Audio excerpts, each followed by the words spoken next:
So hello गाईस, तर आजच्या आपल्या प्रोजेक्टचं नाव आहे एक स्मार्ट सायकल.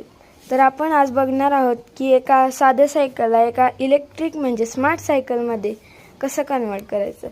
तर आपण इथं वापरलं आहे वायफरची मोटर, एक रबर व्हील, छोटेसे असे भरपूर वायर्स आणि एक ऑन ऑफ स्विच. तर चला आपण बघूया बॅटरी लावून ही कशी वर्क करते. तर ही आली आपली बॅटरी. तुम्ही बघू शकता आपण ही बॅटरी यूज केली गेलेली आहे. सो गाईज, तर आपण बघू शकतो की मी बॅटरी कशी लावली. तर चला आपण ह्याची वर्किंग बघूया. तर चला आपण ह्याला स्टार्ट करूया. तुम्ही बघू शकता सो जर आपला प्रोजेक्ट आवडला असेल तर please like, share, subscribe, comment सगळं करा प्लीज, विसरून